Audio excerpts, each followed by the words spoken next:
con la realidad, la noticia que audita la verdad. Hoy conoceremos cómo las normas internacionales de auditoría garantizan la transparencia financiera. Iniciamos, hablemos de los fundamentos, desde el Centro Regional Universitario de Panamá Oeste.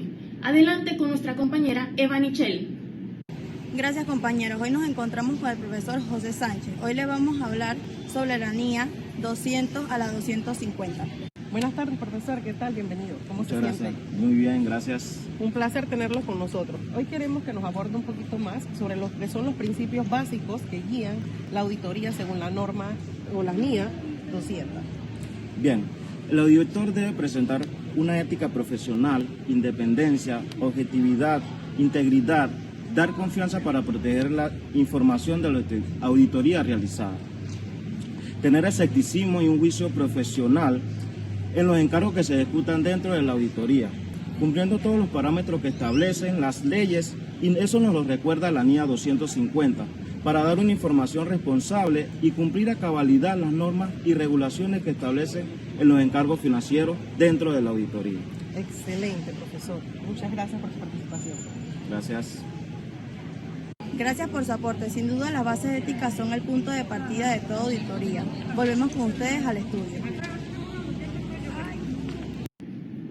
Excelente. Ética y legalidad son la base. Ahora bien, hablemos un poco de la planeación y los riesgos. Adelante con mi compañero Alcibiades Ortega, que nos habla un poco más sobre el tema. Así es, compañera, nos encontramos aquí desde las oficinas de la empresa XYZ con el licenciado Steven Cornejo, quien nos explicará acerca de las normas internacionales de auditoría, específicamente lo que es planeación y riesgo. ¿Qué nos puedes decir acerca del tema? Buenas tardes, ante todo, la planeación se encarga de analizar el entorno, los controles y los factores de riesgo. Esto anticipa errores y nos hace emitir una opinión con salvedades. Y así, con una buena planeación, podemos hacer un buen trabajo de auditoría. Ok, ¿cuáles serían las normas que se basan en ese tipo de estructuras? Las normas que se basarían en ese tipo de estructuras serían las siguientes: la NIA 300 I, que es la de planeación, y la NIA 315, que es la de factor de riesgo. Ok, compañeros, regresamos con ustedes al set principal. Planear es la clave para evitar errores. Ahora veamos cómo funcionan los controles internos. Desde la sala de redacción, nuestra compañera Yexaira Vega nos amplía la información. Muy buenas tardes. Hoy vamos a conversar sobre temas sumamente importantes para la auditoría financiera. En este caso, vamos a hablar sobre el control interno e información COSO. En esta entrevista estaremos conversando sobre cómo estos riesgos se evalúan, cómo influye en la auditoría y por qué el control interno es considerado la columna vertebral en todo proceso. ¿Qué ocurre cuando se detectan debilidades en los controles? La NIA 265 exige que esas debilidades sean comunicadas al responsable de la entidad. Esto permite mejorar la gestión, corregir fallas y prevenir fraudes. Gracias por esta aclaración. Sin duda, la comunicación es oportuna y es clave. Y con esto regresamos a los estudios. Control, comunicación y mejora continua. 3 pilares esenciales. Vamos ahora con la evidencia que respalda la opinión del auditor. Adelante con nuestra compañera Noemí Soto.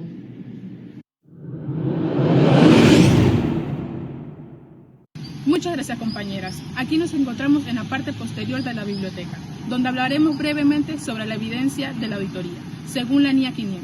Esto establece que la auditoría debe ser suficiente y adecuada. A esto daremos tema con nuestro entrevistador Luis González.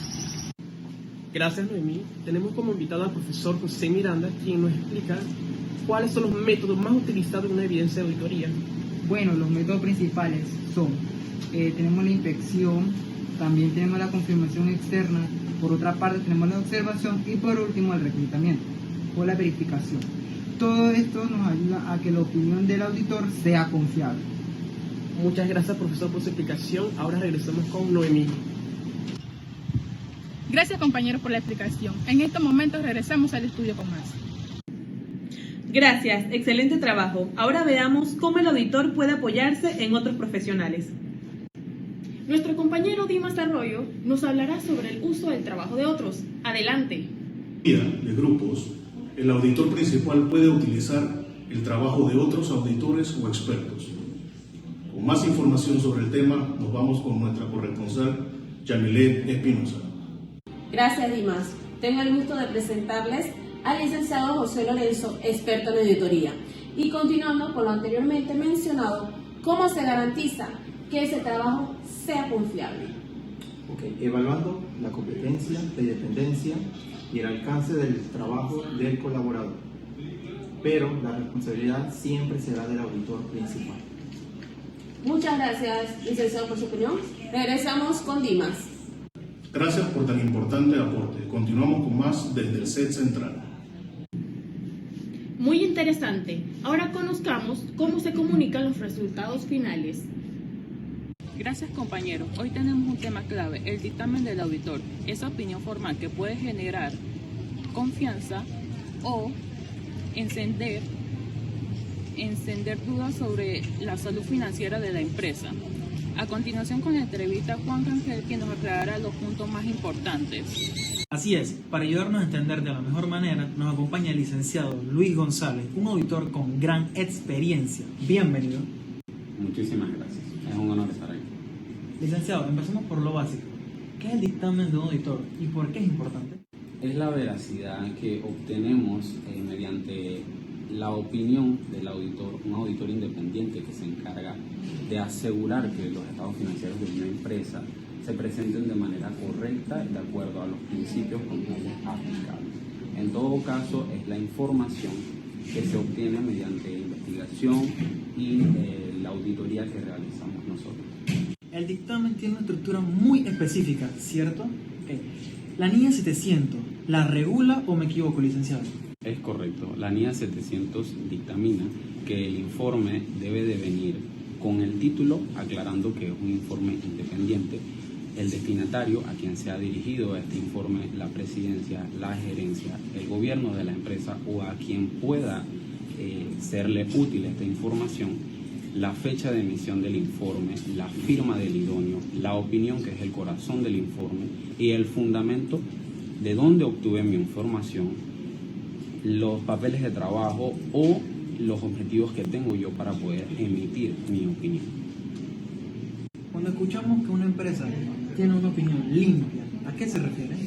Se refiere a cuando nosotros dictaminamos que los estados financieros han sido presentados de manera correcta. No contienen una incorrección material y podemos asegurar que la información es veraz y confiable. Además de que es la luz verde que todos quieren ver y la opinión que toda empresa quiere recibir. Un punto importante de la otra información, en los informes financieros también se informa la presidencia y la dirección de los análisis.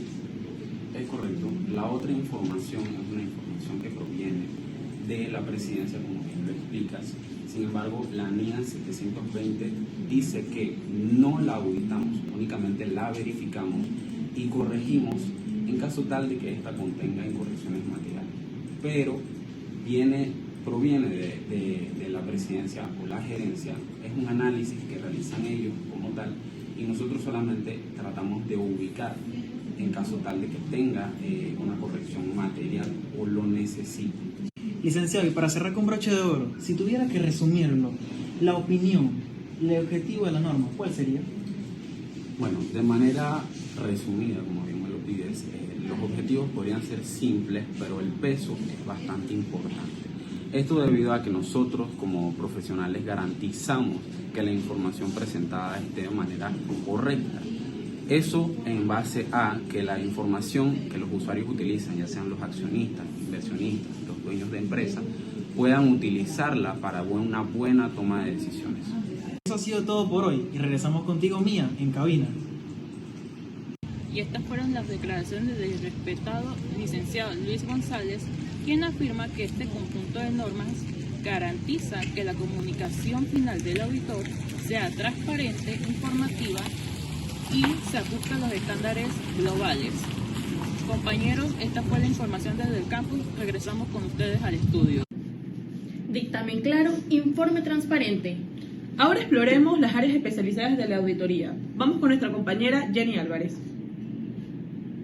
En este bloque conoceremos cómo los auditores pueden adaptarse a contextos específicos, como los marcos con fines especiales a los proyectos financieros. Profesora, ¿en qué se diferencia la auditoría con propósito especial con la auditoría tradicional? La auditoría con propósito especial se hace bajo marcos distintos a las NIF. Por ejemplo, cuando se audita a un banco o a un ente regulador, se debe aplicar las NIAs 800 y 805. ¿Y qué nos dice la NIA 3400 sobre la información financiera proporcional? Esa norma trata de examinar los presupuestos y las estimaciones. El auditor no debe predecir el futuro, sino que debe evaluar si los supuestos son razonables. Perfecto, gracias por aclararlo. Desde el laboratorio financiero seguimos conectando la auditoría con la realidad. Volvemos con ustedes al estudio. Gracias Jenny por ese reporte. Ahora entendemos cómo el auditor también puede trabajar en áreas especializadas. En el siguiente reportaje conoceremos otros servicios que los auditores brindan más allá de la auditoría: las revisiones, los procedimientos convenidos y las compilaciones. Vamos con nuestro compañero Henry Chacón. Adelante. Las normas internacionales de servicios relacionados amplían el campo del profesional contable. Hoy hablamos de revisiones, procedimientos convenidos y compilación. Buenas tardes, licenciado Josué. Me gustaría que nos expandiera acerca de las diferencias entre una auditoría y una revisión según la NIF 2400. En una auditoría se ofrece seguridad razonable y mientras en una revisión la seguridad es limitada. El auditor busca inconsistencias, pero no examina todo. Muchísimas gracias por esta información que nos permite reconocer las necesidades de los clientes. Pasamos al estudio con más información con nuestra compañera. Gracias Henry. Queda claro que el auditor también puede brindar otros servicios de aseguramiento. Y hablando un poco de historia, ahora conoceremos las declaraciones internacionales de auditoría y el origen del enfoque moderno. Adelante con nuestra compañera Marieles González. Gracias compañeros, las declaraciones internacionales de auditoría marcaron el punto de partida de las normas actuales. Sus principios fueron marcados y absorbidos por las NIAs modernas. Joseph, cuéntame, ¿qué temas abordaban en estas declaraciones y cómo influyen en el hoy? Trataron sobre confirmaciones bancarias, riesgos tecnológicos y comunicación con supervisores financieros. Hoy esos conceptos residen en las NIAs 315, 330 y 505. Entonces, ¿podríamos decir que la tecnología actual la seguimos en este legado? Exactamente. Las autoridades digitales utilizan software, análisis de datos y técnicas automatizadas como lo anticiparon las declaraciones anteriores. Gracias. Interesante evolución de los libros contables a las herramientas tecnológicas. Desde la biblioteca regresamos con ustedes al estudio. Increíble cómo la historia y la tecnología se unen para fortalecer la profesión. Y con eso llegamos a la parte final de nuestro noticiero, donde reflexionaremos sobre lo aprendido en este recorrido. Adelante con nuestro narrador, Franklin Agrajes. A lo largo de este recorrido vimos cómo las normas internacionales de auditoría conectan la práctica, la teoría, la ética y la tecnología. Esto fue Audio Noticias. Conectando la auditoría con la realidad. La noticia que audita la verdad.